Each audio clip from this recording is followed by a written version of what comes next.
ఓం నమో వెంకటేశాయ. ఏడుకొండలవాడ వెంకటరమణ గోవింద గోవింద. శ్రీ శ్రీనివాస శ్రీ వెంకటేశ గోవింద గోవింద. కలియుగ ప్రత్యక్ష దైవము శ్రీనివాస పరబ్రహ్మ అనుగ్రహ విశేషంతో శ్రీమన్ మహాభారతంలోని ఆది పర్వంలో విశేషాలు యథాశక్తి తెలుసుకుంటూ ఉన్నాం. ముందుగా మనందరం భక్తి శ్రద్ధలతో ఆచార్యుల వారితో కలిసి సంకల్పాన్ని పఠిద్దాం. ఓం నమో వెంకటేశాయ. విఘ్నేశ్వర ధ్యానం శుక్లాంబరధరం విష్ణుం శశివర్ణం చతుర్భుజం ప్రసన్నవదనం ధ్యాయేత్ సర్వవిఘ్నోపశాంతయే. శ్రీనివాస ధ్యానం. నమస్తుభ్యం మహాదేవ నారాయణ కృపానిధే. పాహి మాం ఫణిశైలేశ భక్తబంధో దయానిధే. మహాభారత శ్రవణ ఫలం ద్వైపాయనౌష్ఠపుట నిస్సృతమప్రమేయం. పుణ్యం పవిత్రమథ పాపహరం శివం చ. యో భారతం సమధిగచ్చతి వాచ్యమానం కిం తస్య పుష్కరజలైరభిషేచనేన. అథ సంకల్పః.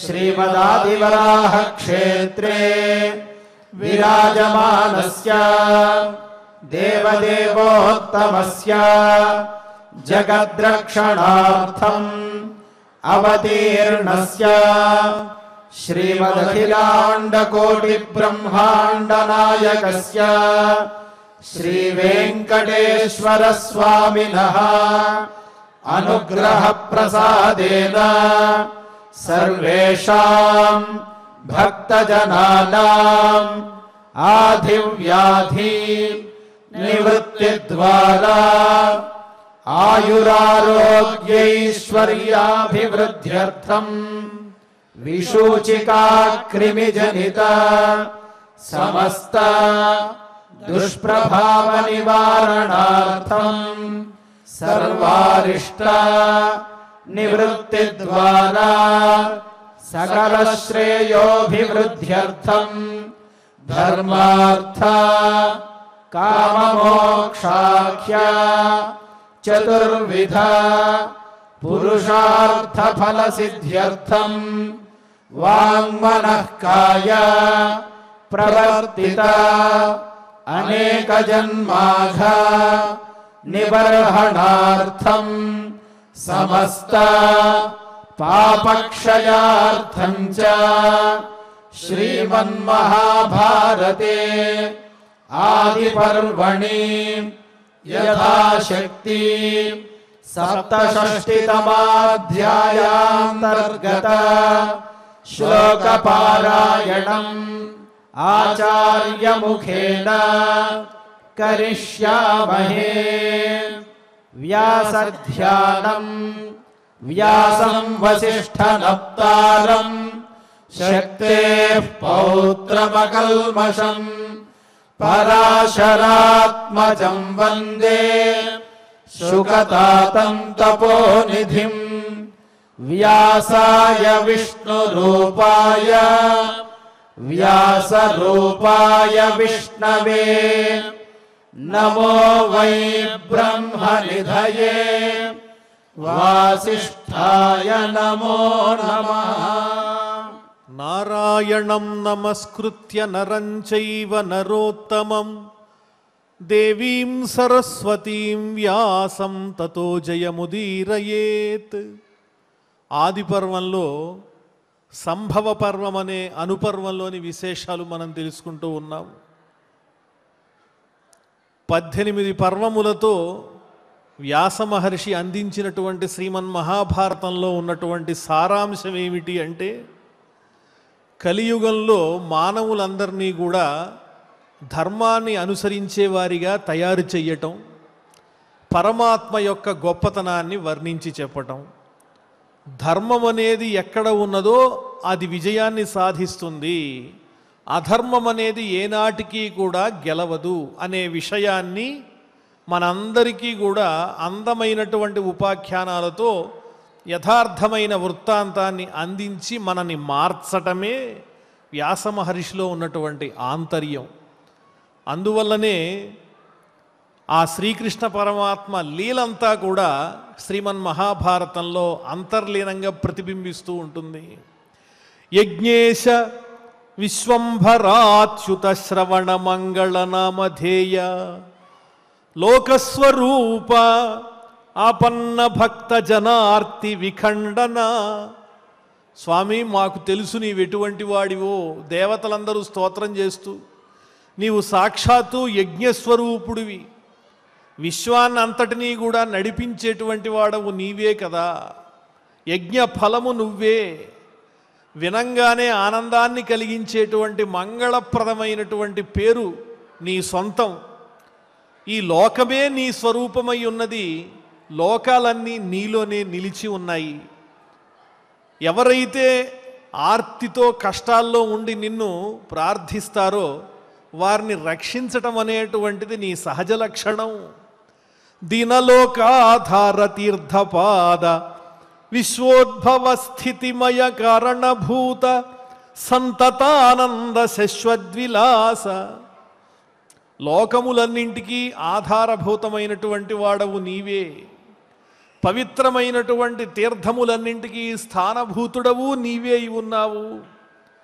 ఎల్లప్పుడూ ఆనందమైనటువంటి రూపం ఎక్కడన్నా ఉన్నది అంటే అది నువ్వే. అందువల్లనే స్వామివారికి ఆనంద నిలయుడు అని బిరుదు శ్రీనివాస పరబ్రహ్మకు. అలాగే ఆయువు దేహంబు అనుపమ లక్ష్మియు వసుధయు దివము త్రివర్గములును వైదిక జ్ఞానయుక్తియు వైరిజయము. నిన్ను తలుచుకున్నప్పుడు మాలో ఆయుష్ పెరుగుతుంది, లెక్కలేనంత సంపదలు కలుగుతాయి. అంటే మంగళములు కలగటం, సంపదలు కలగటము అంటే కోట్లు కోట్లు ఆస్తి రావటం కాదు. ప్రశాంతతతో కూడినటువంటి మనస్సు, ఆరోగ్యవంతమైనటువంటి దేహము, ధర్మాచరణ కోసం ఇవి ఉంటే అంతకన్నా గొప్ప సంపదలు ఏముంటాయి? ముఖ్యమైనటువంటి సంపదలు అవి ఎల్లప్పుడూ మనతోనే ఉంటాయి. భగవంతుణ్ణి మనం మనసులో స్మరించినట్లయితే ఆకాశము నువ్వే, భూమి నువ్వే, వసుధయు దివము త్రివర్గములును వైదిక జ్ఞానయుక్తియు వైరిజయము. త్రివర్గములు నీవే. ఏమిటవి అంటే చతుర్విధ పురుషార్థములలో మొదటి మూడు, ధర్మము, అర్థము, కామము. ధర్మయుక్తంగా గనక వాటిల్ని, కామాన్ని, అర్థాన్ని మనం పొందినట్లయితే వచ్చేదే మోక్షం, పరమాత్మ యొక్క శాశ్వతమైనటువంటి స్థానం. అలాగే వైరిజయము, శత్రువులను జయించేటువంటి సామర్థ్యం నీ స్మరణ వల్ల కలుగుతుంది. ఎప్పుడూ కూడా పరమాత్మని ఎవరైతే మనసులో స్మరిస్తూ ఉంటారో వాళ్ళు ఎవరికీ హాని తలపెట్టరు. ఎందువల్లంటే వారు భక్తులు కదా. భగవంతుని యొక్క అపార కరుణ పొందాలి అంటే మొదటి మెట్టు ఏమిటి అంటే పరులకు అపకారం చేయకపోవటమే. అందువల్ల వారి పట్ల ఎవరూ శత్రుభావం కలిగి ఉండరు. బాహ్య శత్రువులు వారిని పీడించలేరు. ప్రహ్లాదుణ్ణి హిరణ్యకశిపుడు ఎంత ప్రయత్నించినా కూడా ఏమీ చేయలేకపోయాడు. అదేవిధంగా అంతర్గత శత్రువులు ఏవైతే ఉన్నాయో, కామ, క్రోధ, లోభమోహ, మదమాత్సర్యములు, వాటి మీద జయాన్ని సాధించాలంటే పరమాత్మని మనస్సులో స్మరించడం ఒక్కటే మార్గం. ముఖ్యంగా ఈ కలియుగంలో నిన్ను కొలవని నరులకు నెరయగలదే వినుతమందార గుణహార వేదసార ప్రణతవత్సల పద్మాక్ష పరమపురుష. ఈ గుణాలన్నీ కూడా నిన్ను సేవించకపోతే కలుగుతాయా? అరిషడ్వర్గాలు జయించగలుగుతారా? మానసిక శాంతిని పొందగలుగుతారా? సమాజంలో ఉన్న ప్రతి ఒక్కరిని కూడా మిత్రుల వలె చూడగలుగుతారా?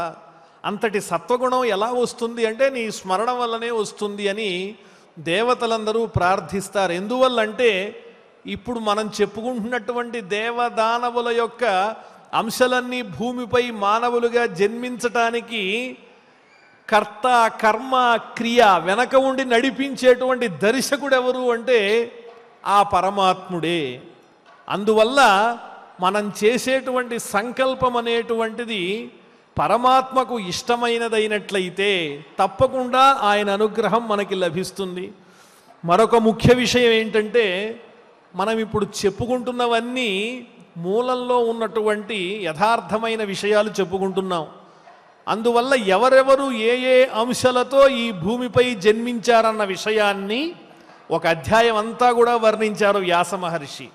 ఆ పేర్లు మనం చెప్పుకునేటప్పుడు ఈ పేర్లన్నీ వరుసగా చెబుతున్నారు, కథ ముందుకు వెళ్ళటం లేదు, ఈ పేర్లు ఇంకా ఎన్నుంటాయో అనేటువంటి భావన లేకుండా మూలంలో ఉన్న విషయాన్ని పవిత్రమైనటువంటి హృదయంతో వ్యాస మహర్షి యొక్క ఆంతర్యాన్ని తెలుసుకోవటం కోసమే మనం బద్ధకంకడులమై చక్కగా వినాలి. అలా విన్నట్టయితే గనక పరమాత్మ యొక్క అనుగ్రహం లభిస్తుంది. రేపల్లెలో గోపికలందరినీ కూడా పెద్దవాళ్ళు కట్టుదిట్టం చేస్తున్నారు. శ్రీకృష్ణుడు ఎక్కడున్నాడో అక్కడికి మీరు వెళ్ళకూడదు, అల్లరి చేస్తున్నాడు శ్రీకృష్ణుడు, మీరు ఎక్కడికి వెళ్ళొద్దు అంటే వాళ్ళందరి మనస్సు కూడా ఆయన యందే లగ్నమై ఉంది. ఏ పని చేస్తున్నా కూడా వాళ్లకు శ్రీకృష్ణ పరమాత్మే కనిపిస్తున్నాడు.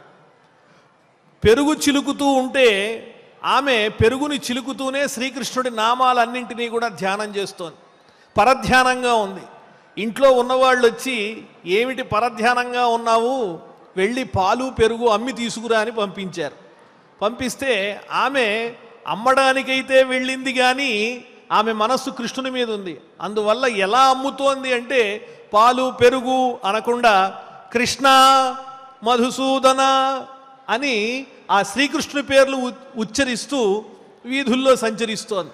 అంతగా కలిసిపోయారు గోపికలందరూ కూడా గోపాలునితో మనస వాచ కర్మణ. అటువంటి భావనతోనే మనం ఉండాలి. ఎన్నో కష్టాలు కలుగుతూ ఉంటాయి జీవితంలో, ఇబ్బంది పెట్టేవాళ్ళు కూడా ఉంటూ ఉంటారు. ఉన్నప్పటికీ వారి వల్ల కూడా మనకి పరమాత్మ పట్ల భక్తిభావం పెరగాలి. అక్రూరుడున్నాడు కంసుడి దగ్గర. కంసుడు క్రూరుడని అక్రూరుడికి తెలుసు. కంసుడు అక్రూరుణ్ణి పిలిచి నువ్వు వెళ్ళి మధురకి తీసుకునిరా శ్రీకృష్ణ బలరాముల్ని అనగానే అక్రూరుడు ఆనందించాడు. ఈ దుష్టుడైన వాడు ఇన్నాళ్ళకి నాకు ఒక మంచి పని చెప్పాడు, ఇతని మూలంగా నేను శ్రీకృష్ణుణ్ణిను బలరాముణ్ణి చూడగలిగేటువంటి అదృష్టం నాకు లభించింది. శ్రీకృష్ణునిలో బలరాముల్లో దైవాంశ అక్రూరుడికి కనిపిస్తోంది కానీ కంసుడికి కనిపించటం లేదు. ఎవరైతే ఆ జ్ఞాన దృష్టితో చూస్తారో వారి అజ్ఞానం అనేటువంటిది నాశనం అయిపోతుంది.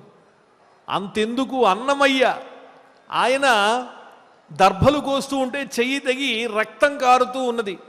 అయినప్పటికీ గోవిందనామాలు చెబుతూ వెడుతున్నటువంటి భక్త బృందాన్ని చూచి ఈ చేతికి కలిగినటువంటి గాయం గురించి ఆలోచించకుండా తన్మయుడై గోవిందనామాలు పలుకుతూ అలా అలా స్వామివారి సన్నిధికి వచ్చేశారు అన్నమయ్య.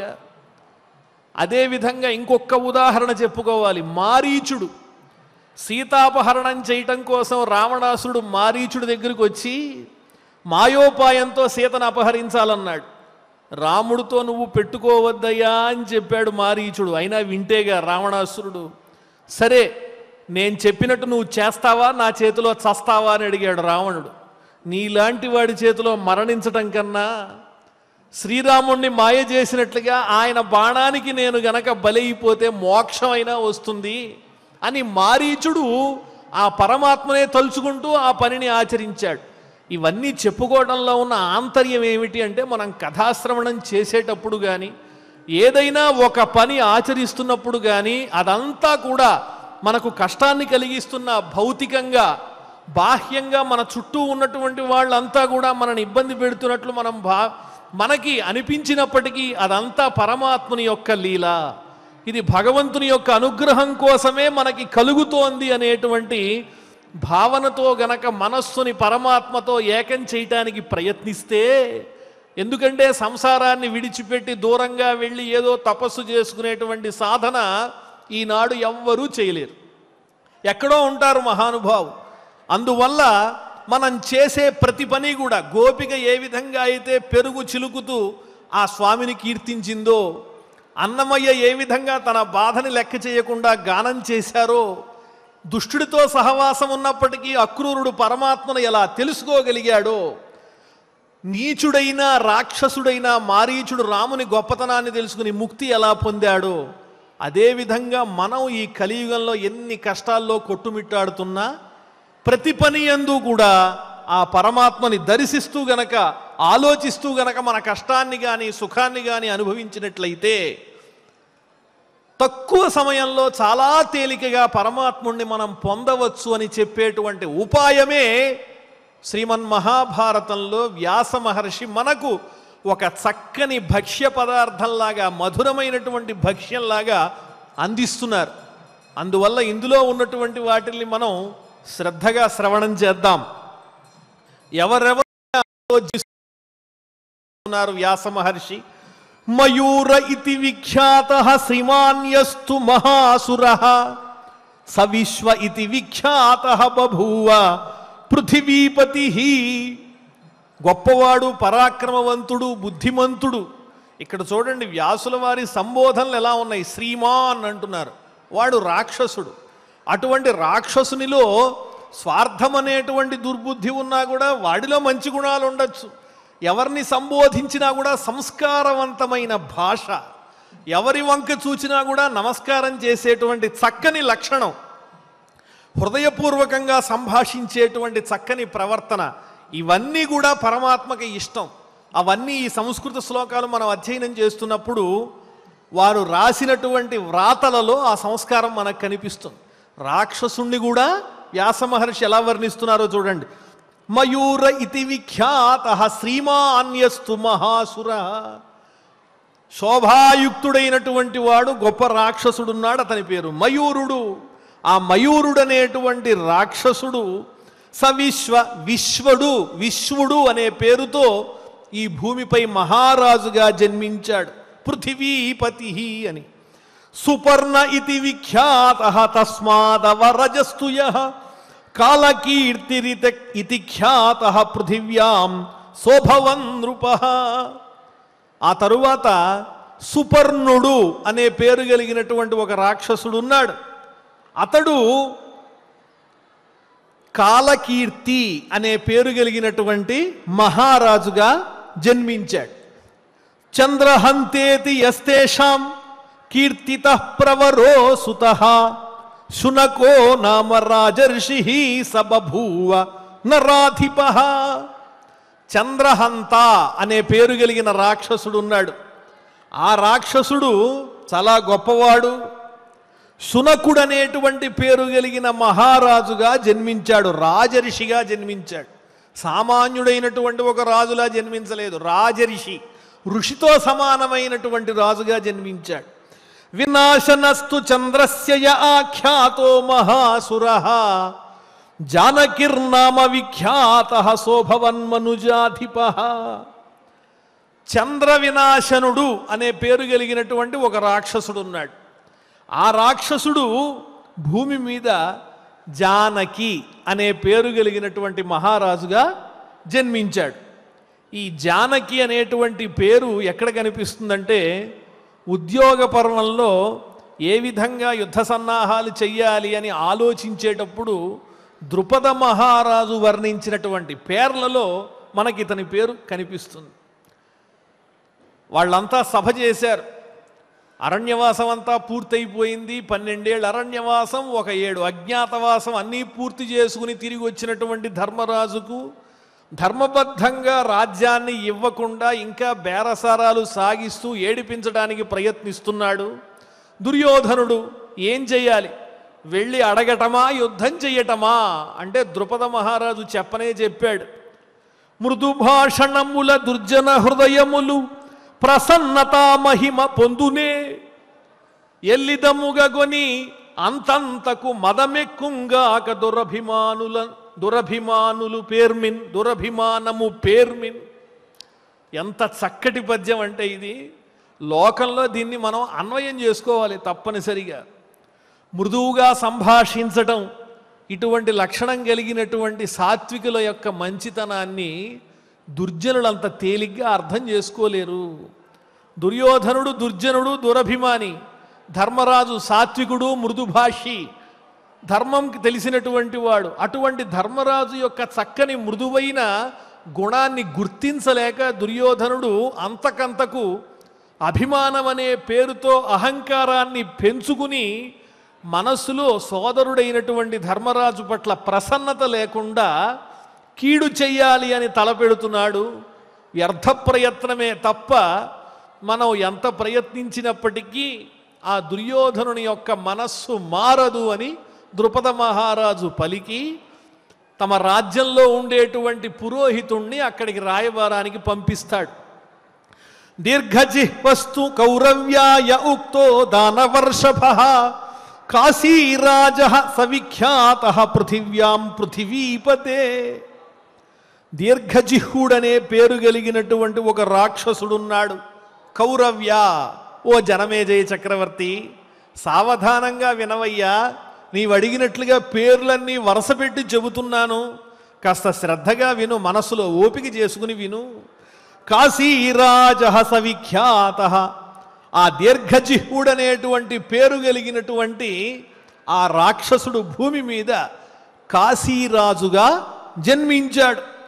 గ్రహంతు సుషువేయంతు సింహికార్కేందు మర్దనం సక్రాధ ఇతి విఖ్యాతః బభూవ మనుజాధిపః.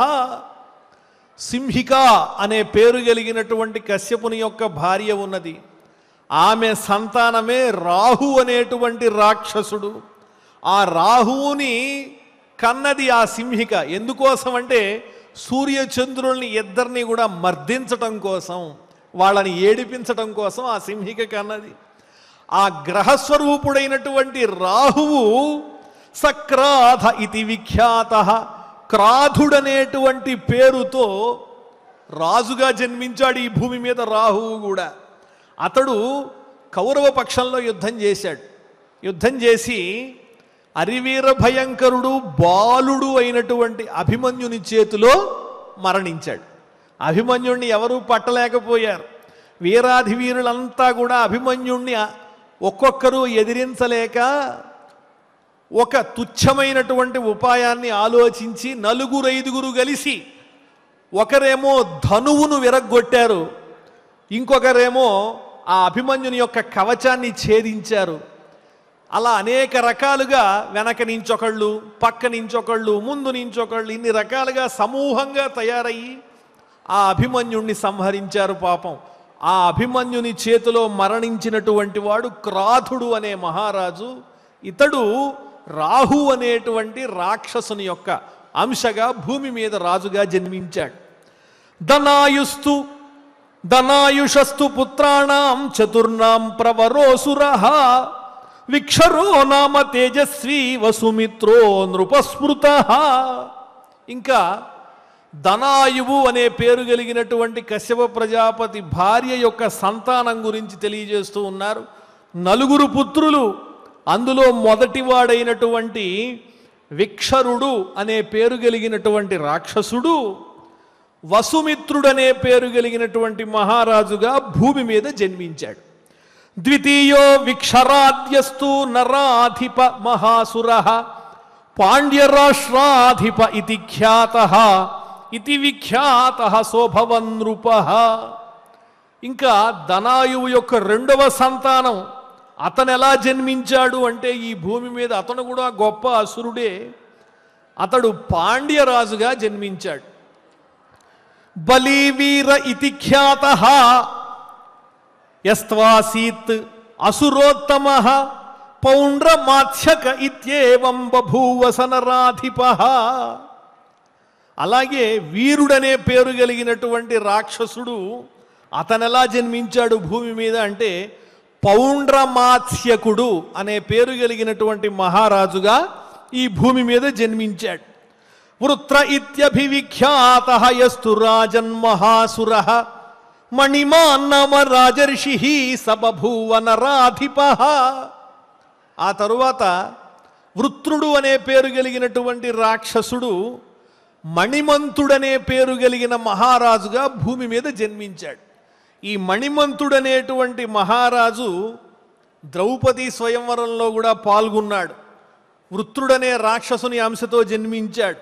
అక్కడ ద్రౌపది స్వయంవరంలో పాల్గొన్నాడు. అలాగే దిగ్విజయ యాత్రకు బయలుదేరారు భీమసేనుడు, అర్జునుడు, నకులుడు, సహదేవుడు. ఒక్కొక్కళ్ళు ఒక్కో దిక్కుకు వెళ్ళారు.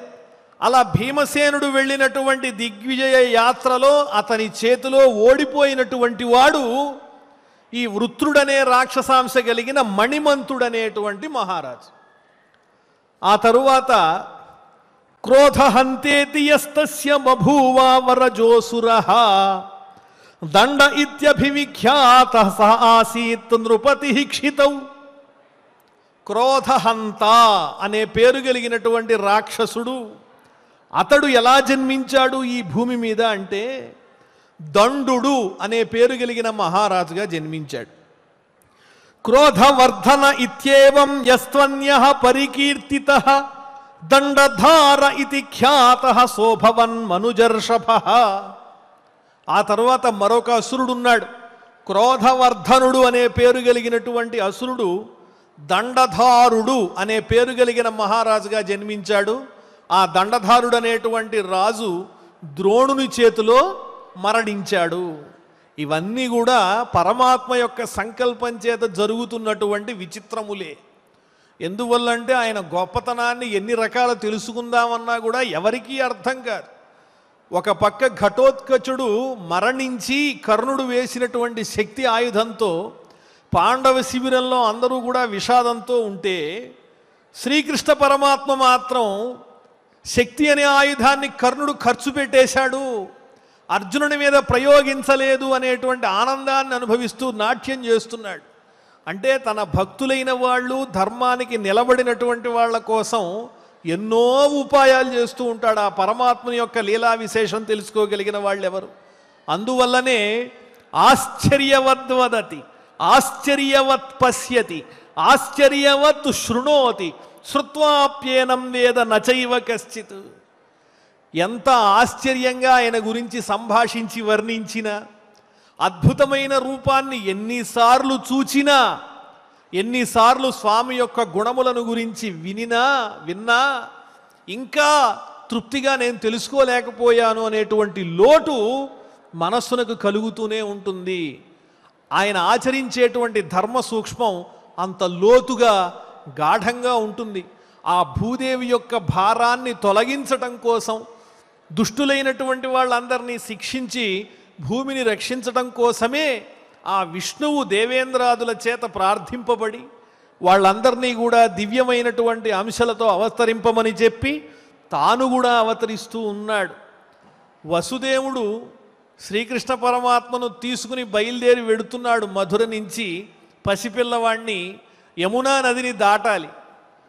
ఆ పరమాత్మని నమ్ముకున్నాడు కదా వసుదేవుడు. ఆ యమున ఎలా మారిపోయింది అంటే యమునాంచాతి గంభీరాం నానావర్త ఝషాకులాం వసుదేవో వహన్ కృష్ణం జానుమాత్రోదకోయయౌ. ఆ శ్రీకృష్ణుణ్ణి ఎప్పుడైతే శిరస్సున బుట్టలో ధరించి వెడుతున్నాడో వసుదేవుడు, యమునా నది లోతు ఎలా ఉంది అంటే మోకాళ్ళ వరకే వస్తోంది లోతు ఆ వసుదేవునకు. ఎందువల్లంటే ఆయన పరమాత్మ కైంకర్యంలో ఉన్నాడు, నేను నీ సేవకుండనేటువంటి భావనలో ఉన్నాడు. ఆయన చెప్పిన పని చేస్తున్నాడు.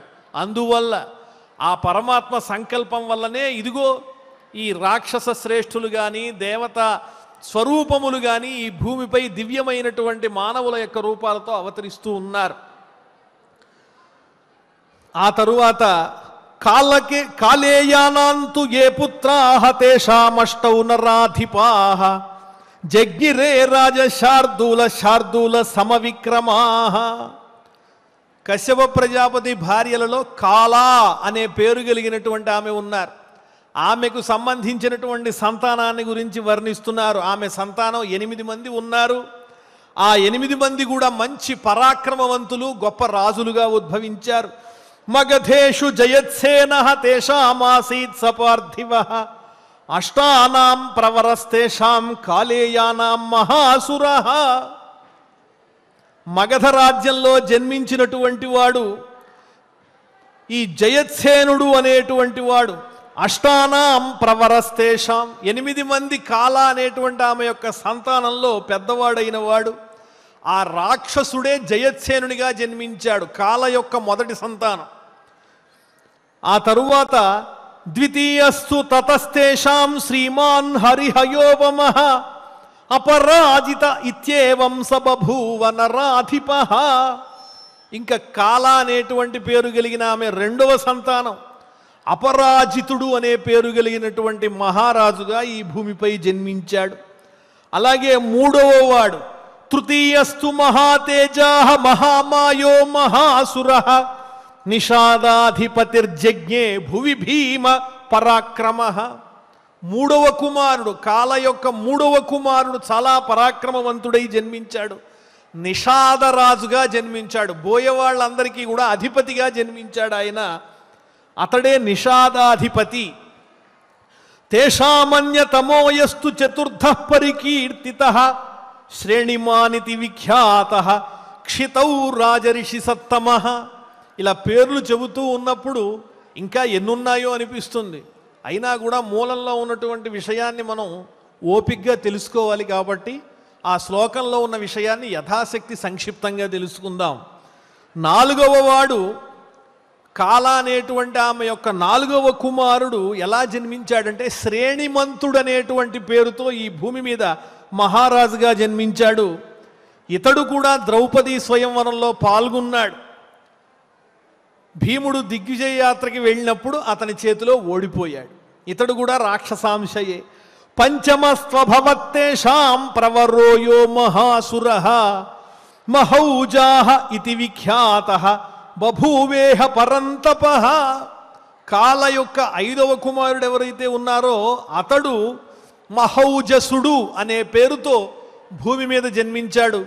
ఈ మహౌజసుడు అనేటువంటి మహారాజు కూడా భీముడు చేసినటువంటి దిగ్విజయ యాత్రలో అతని చేతిలో ఓడిపోయాడు.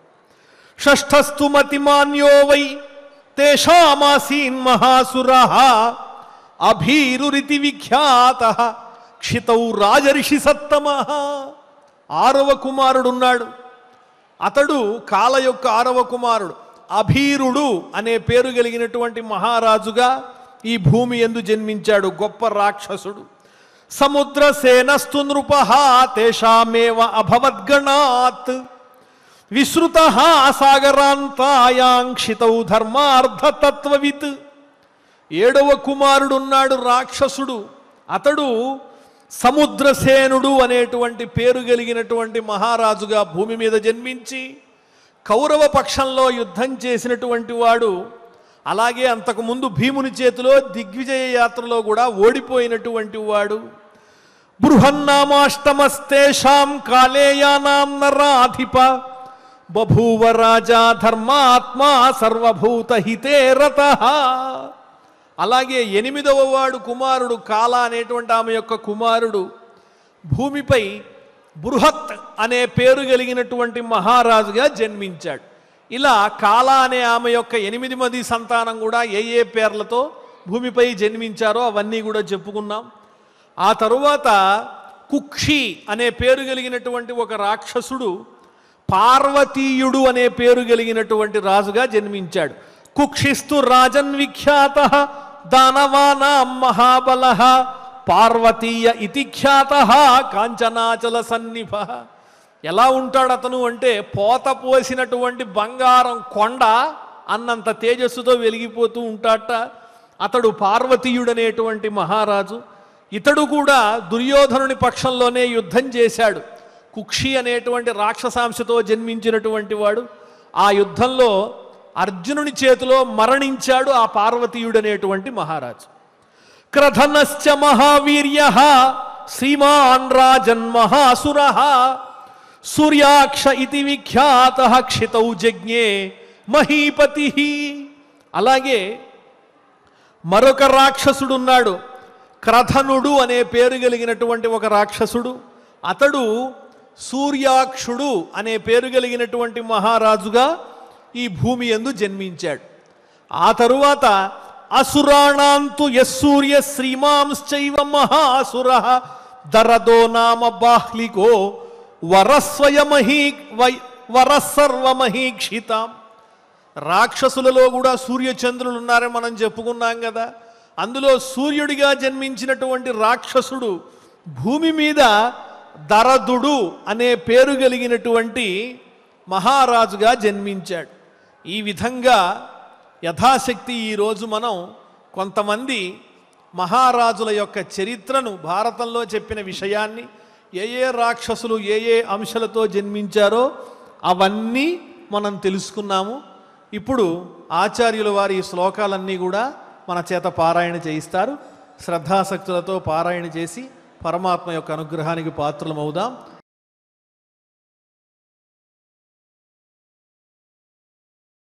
భారతే సప్తషష్టితమోऽధ్యాయः సప్తషష్టితమోऽధ్యాయः సంభవ పర్వ సంభవ పర్వ స విశ్వ ఇతి విఖ్యాతః స విశ్వ ఇతి విఖ్యాతః బభూవ పృథివీపతిః బభూవ పృథివీపతిః సుపర్ణ ఇతి విఖ్యాతః సుపర్ణ ఇతి విఖ్యాతః తస్మాదవరజస్తుజః తస్మాదవరజస్తుయః కాలకీర్తిరితి ఖ్యాతః కాలకీర్తిరితి ఖ్యాతః పృథివ్యాం శోభవన్ నృపః పృథివ్యాం శోభవన్ నృపః చంద్రహంతేతి యస్తేషాం చంద్రహంతేతి యస్తేషాం కీర్తితః ప్రవరోऽసురః కీర్తితః ప్రవరోऽసురః శునకో నామ రాజర్షిః శునకో నామ రాజర్షిః స బభూవ నరాధిపః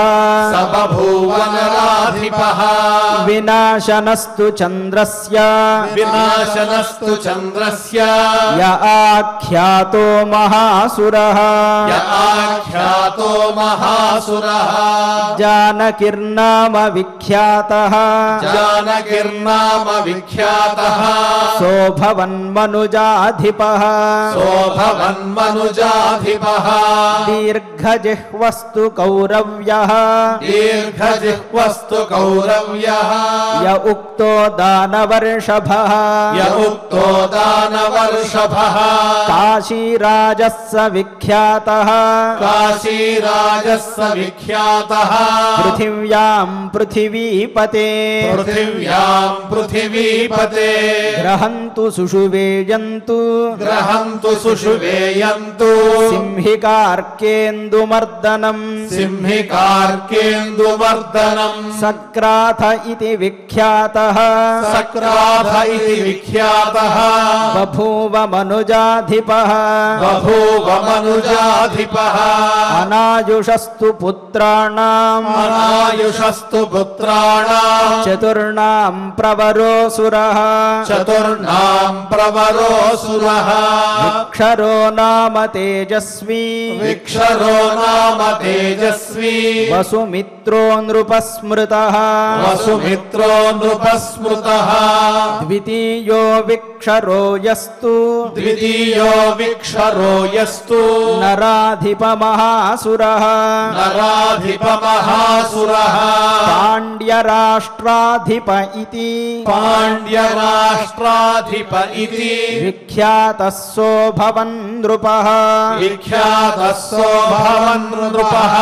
బలీన ఇతి విఖ్యాతః బలీన ఇతి విఖ్యాతః యస్త్వాసీదసురోత్తమః యస్త్వాసీదసురోత్తమః పౌండ్రమాత్స్యక ఇత్యేవం పౌండ్రమాత్స్యక ఇత్యేవం బభూవ స నరాధిపః బభూవ స నరాధిపః వృత్ర ఇత్యభివిఖ్యాతః వృత్ర ఇత్యభివిఖ్యాతః యస్తు రాజన్మహాసురః యస్తు రాజన్మహాసురః మణిమాన్ నామ రాజర్షిః మణిమాన్ నామ రాజర్షిః స బభూవ నరాధిపః స బభూవ నరాధిపః క్రోధహంతేతి యస్తస్య క్రోధహంతేతి యస్తస్య బభూవావరజోసురః బభూవావరజోసురః దండ ఇత్యభివిఖ్యాతః దండ ఇత్యభివిఖ్యాతః స ఆసీనృపతిః క్షితౌ స ఆసేంద్రుపతిః క్షితౌ క్రోధవర్ధన ఇత్య इत्येवं क्रोधवर्धन इत्येवं यस्त्वन्यः परिकीर्तितः यस्त्वन्यः परिकीर्तितः दण्डधार इति ख्यातः दण्डधार इति ख्यातः सोऽभवन्मनुजर्षभः सोऽभवन्मनुजर्षभः काले यानान्तु ये पुत्राः कालेयानान्तु ये पुत्राः तेषामष्टौ नराधिपाः तेषामष्टौ नराधिपाः जज्ञिरे राजशार्दूल जज्ञिरे राजशार्दूल शार्दूल समविक्रमाः शार्दूल समविक्रमाः मगधेषु जयत्सेनः मगधेषु जयत्सेनः तेषामासीत् सपार्थिवः तेषामासीत् सपार्थिवः अष्टानां प्रवरस्तेषाम् अष्टानां प्रवरस्तेषां काले यानां महासुरः कालेयानां महासुरः द्वितीयस्तु ततस्तेषां द्वितीयस्तु ततस्तेषां श्रीमान् हरिहयोपमः श्रीमान् हरिहयोपमः अपराजित इत्येवम् अपराजित इत्येवं स बभूव नराधिपः बभूव नराधिपः तृतीयस्तु महातेजाः तृतीयस्तु महातेजाः महामायो महासुरः महामायो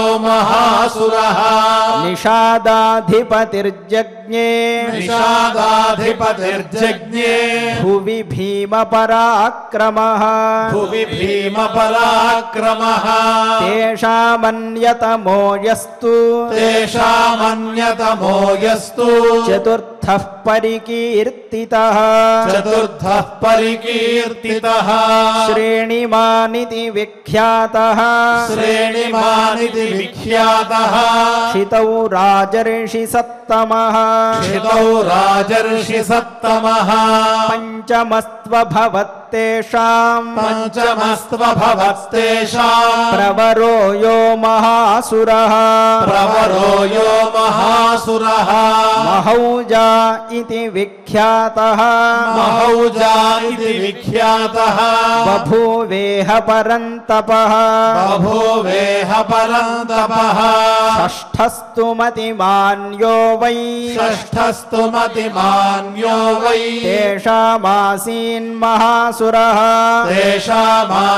तेषामासीन्महासुरः अभीरुरिति विख्यातः अभीरुरिति विख्यातः क्षितौ राजर्षि सत्तमः क्षितौ राजर्षि सत्तमः समुद्रसेनस्तु नृपः समुद्रसेनस्तु नृपः तेषामेवाभवद्गणात् तेषामेवाभवद्गणात् विश्रुतः सागरान्तायाम् विश्रुतः सागरान्तायाम् क्षितौ धर्मार्थतत्त्ववित् क्षितौ धर्मार्थतत्त्ववित् बृहन्नामाष्टमस्तेषाम् बृहन्नामाष्टमस्तेषाम् काले यानान्नराधिप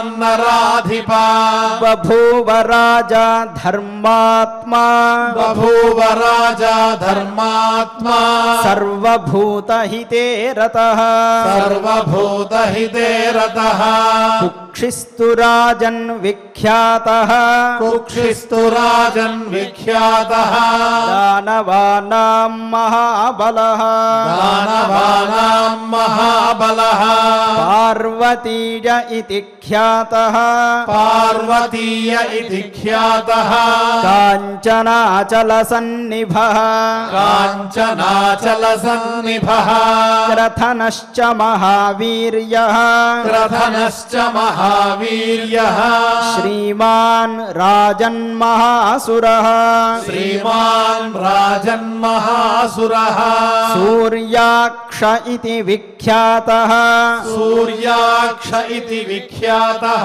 क्षितो जज्ञे महीपतिः क्षितो जज्ञे महीपतिः असुराणां तु यः सूर्यः असुराणां तु यः सूर्यः श्रीमांश्चैव महासुरः श्रीमांश्चैव महासुरः दरदो नाम बाह्लीकः दरदो नाम बाह्लीकः वरः सर्वमहीक्षितां वरः सर्वमहीक्षिताम् गणः क्रोधवशो नाम गणः क्रोधवशो नाम यस्ते राजन् प्रकीर्तितः यस्ते राजन् प्रकीर्तितः ततः संजज्ञिरे वीराः ततः संजज्ञिरे वीराः क्षिता विहनराधिपाः क्षिता विहनराधिपाः मद्रकः कर्णवेष्टश्च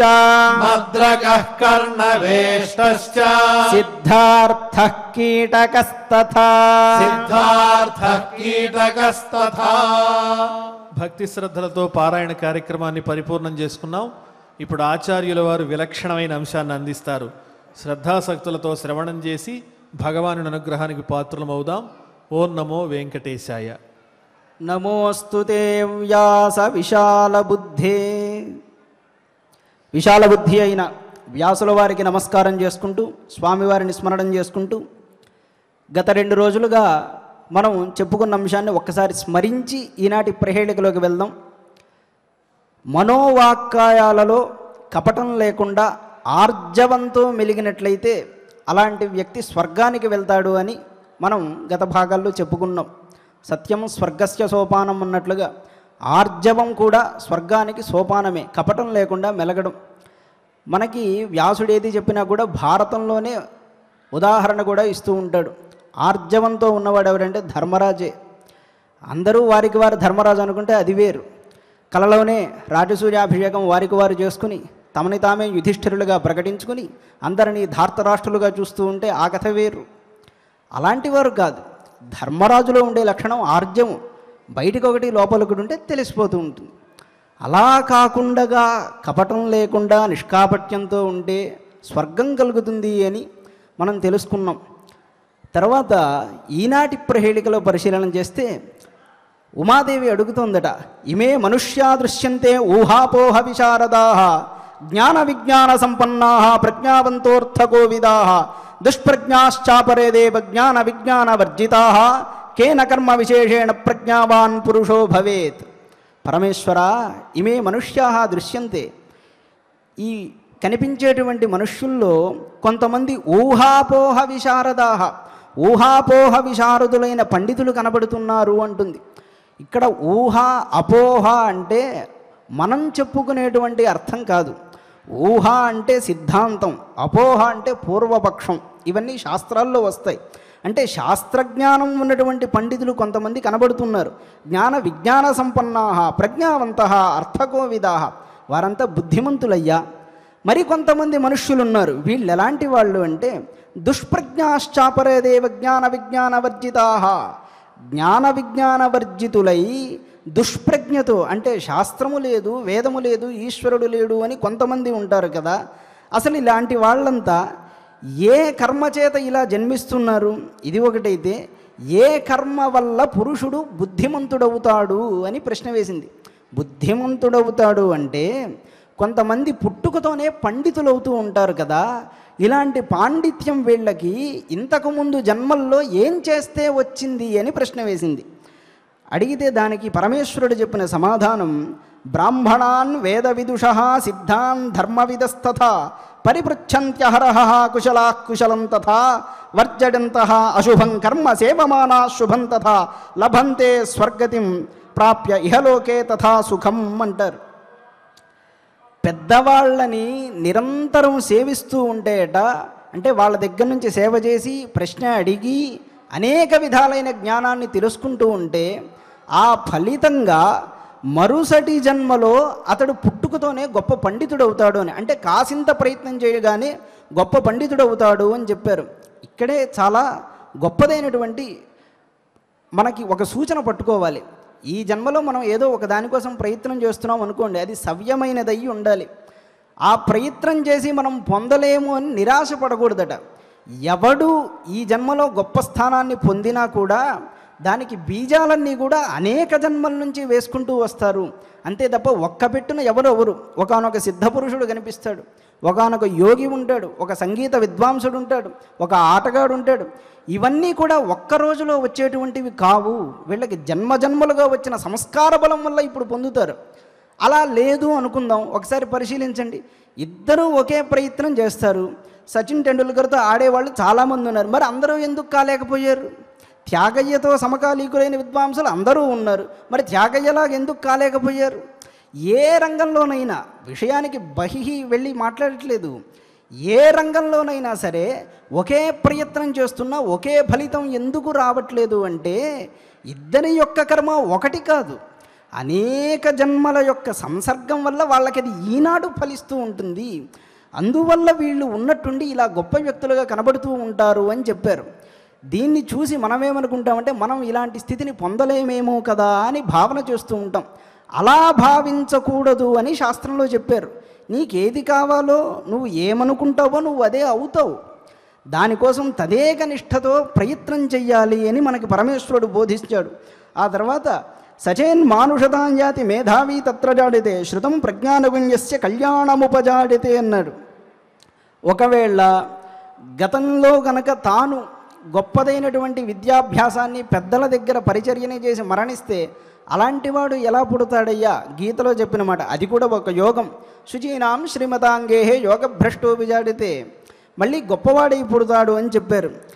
ఇంకొక ప్రశ్న పార్వతి వేసింది. నిజానికి ఇది కర్మకి సంబంధించిన విషయం.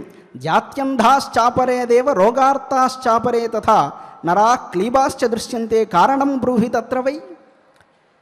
కొంతమంది పుడుతూనే రోగార్తులు అవుతారయ్యా, కొంతమంది పుడుతూనే గుడ్డివాళ్ళు అవుతారు, కొంతమంది నపుంసకులు అవుతారు. ఇలా ఒక్కొక్కళ్ళు ఒక్కో విధంగా పుడుతూ ఉంటారు కదా. వీళ్ళు ఇలాగే పుట్టడానికి వీళ్ళు పూర్వం చేసినటువంటి కర్మ ఏమిటి అని అడిగారు. నిజానికి ఇక్కడ ఎవరినీ కూడా ఒక దురుద్దేశంతో విమర్శించేటువంటి సాహసంతో చెప్తున్న మాటలు కాదు. కర్మఫలం ఇలా ఉంటుంది అని తెలిస్తే మనము చెయ్యకుండా ఉంటాం కనుక ఈ మాటలు చెప్పడం. పరదారేషు ఏ చాపి చక్షుర్దుష్టం ప్రయుంజతే తేన దుష్టస్వభావేన జాత్యంధాస్తే భవంత్యః. పరస్త్రీ వ్యామోహంతో తరచి తరచి పరస్త్రీలను చూసేవాడు ఆ పాపఫలంగా పుట్టుగుడ్డిగా పుడతాడు అని చెప్పారు. తర్వాత ఏతు మూఢా దురాచారా వియోనౌ మైథునే రతాః. ఈ మాట కొంచెం పలకడానికి ఇబ్బందికరమైనదైనప్పటికీ కూడా చెప్పుకోవలసింది. వియోనౌ మైథునే రతాః. కొంతమంది దుష్టాత్ములకి కాముకత విపరీతమైపోయి మనుష్య పశు భేదాలు కూడా తెలియకుండా ప్రవర్తిస్తూ చరిస్తారట కొన్ని సందర్భాల్లో. అలా చరించిన వాళ్ళు ఎవరైనా ఉంటే అలాంటి వారికి క్లీబత్వం వస్తుంది, అంటే నపుంసకత్వం వస్తుంది అని చెప్పారు. ఈ విధంగా ఏ ఏ కర్మలు చేస్తే ఎలా పుడతారు అనే విషయాన్ని పరమేశ్వరుడు పార్వతికి చెప్పాడు. మిగిలినవి ఇంకా చాలా ఉన్నాయి, వాటిని మనం రేపటి ప్రహేళికలో తెలుసుకుందాం. నేటికి ముగింపు పలుకుతూ ఓం నమో వెంకటేశాయ. ఆచార్యుల వారు చక్కని అంశాలు మనకి ఈనాడు అందించారు. ఇప్పుడు ఆడియో ద్వారా మనం గోవిందనామాలు శ్రవణం చేద్దాం. ఓం నమో వెంకటేశాయ.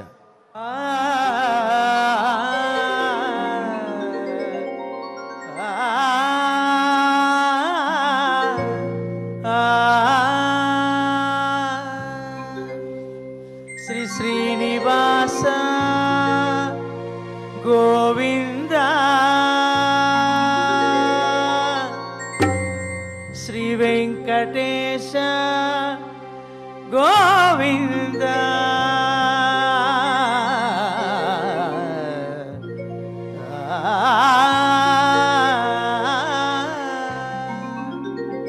శ్రీ శ్రీనివాస గోవింద, శ్రీ వెంకటేశ గోవింద, భక్తవత్సల గోవింద, భాగవత ప్రియ గోవింద, నిత్య నిర్మల గోవింద, నీలమేఘ శ్యామ గోవింద, పురాణ పురుష గోవింద, పుండరీకాక్ష గోవింద, నందనందన గోవింద, నవనీత చోర గోవింద, పశుపాలక శ్రీ గోవింద, పాప విమోచన దుష్ట సంహార దురిత నివారణ శిష్ట పరిపాలక కష్ట నివారణ హరి గోవింద హరి గోవింద గోకుల నందన గోవింద గోవింద హరి గోవింద గోకుల నందన గోవింద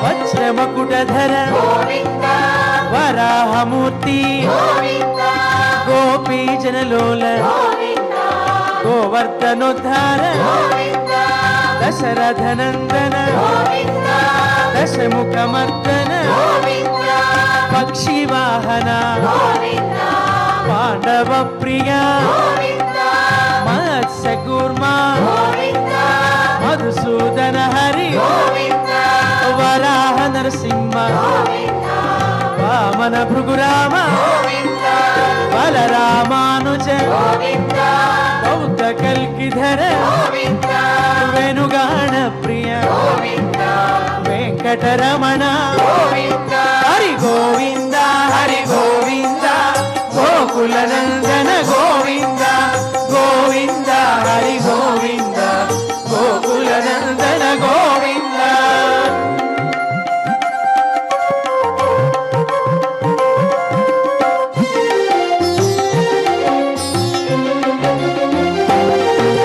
సీతానాయక శ్రిత పరిపాలక దరిద్ర జన పోషక ధర్మ సంస్థాపక అనాథ రక్షక ఆపద్ బాంధవ శరణాగత వత్సల కరుణా సాగర కమల దలాక్ష కామిత ఫలద పాప వినాశక పాహి మురారే శ్రీముద్రాంకిత శ్రీవత్సాంకిత ధరణీ నాయక దినకర తేజ హరి గోవింద హరి గోవింద గోకుల నందన గోవింద గోవింద హరి గోవింద గోకుల నందన గోవింద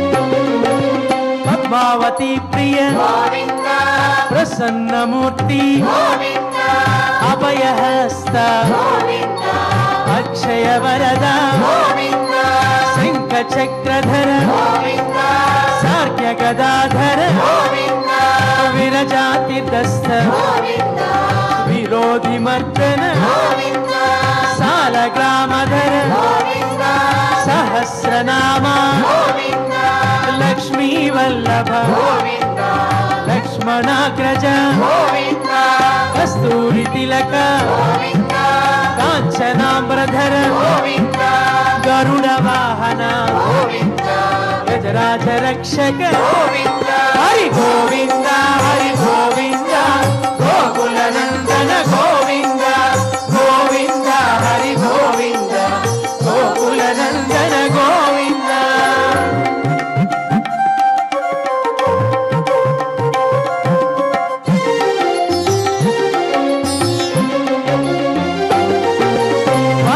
సేవిత వారధి బంధన సప్తగిరీశ ఏక స్వరూప శ్రీరామకృష్ణ రఘుకుల నందన ప్రత్యక్ష దేవ పరమదయాకర వజ్ర కవచధర వైజయంతిమాల వటి కసలవాడ వసుదేవతనయ బిల్వ పత్రార్చిత భిక్షుక సంస్థుత స్త్రీ పుంరూప శివకేశవమూర్తి హరి గోవింద హరి గోవింద గోకుల నందన గోవింద గోవింద హరి గోవింద గోకుల నందన గోవింద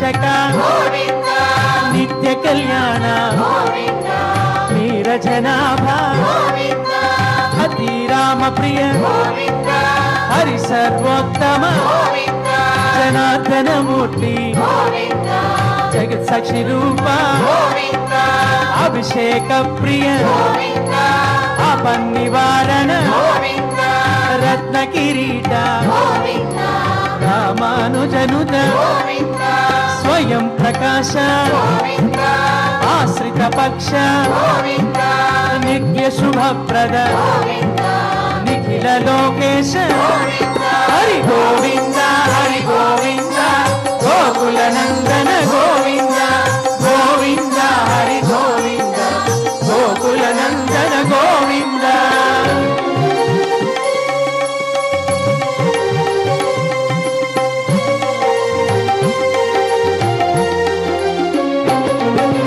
ఆనంద రూప ఆద్యంతరహిత ఇహ పరదాయక యువరాజ రక్షక పరమ దయాళు పద్మనాభ హరి తిరుమల వాస తులసి వనమాల శేష సాయిని శేషాద్రి నిలయ మత్స్యావతార ఏడుకొండలవాడ హరి గోవింద హరి గోవింద గోకుల నందన గోవింద గోవింద హరి గోవింద గోకుల నందన గోవింద గోవింద హరి గోవింద గోకుల నందన గోవింద గోవింద హరి గోవింద గోకుల నందన గోవింద హరి గోవింద హరి గోవింద గోకుల నందన గోవింద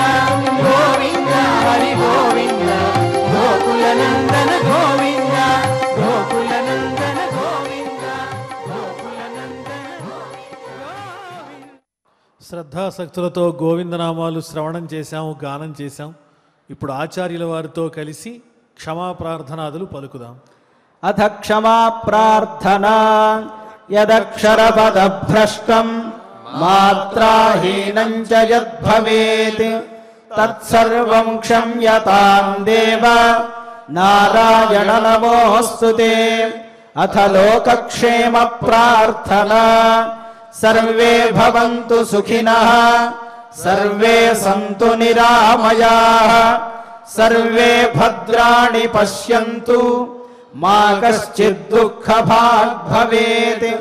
అథ భగవత్ సమర్పణం కాయేన వాచా మనసేంద్రియైర్వా బుద్ధ్యాత్మనా వా ప్రకృతే స్వభావాత్ కరోమి యద్యత్ సకలం పరస్మై నారాయణాయేతి సమర్పయామి. అథ మంగళం శ్రియః కాంతాయ కళ్యాణ నిధయే నిధయేర్థినాం శ్రీవేంకట నివాసాయ శ్రీనివాసాయ మంగళం.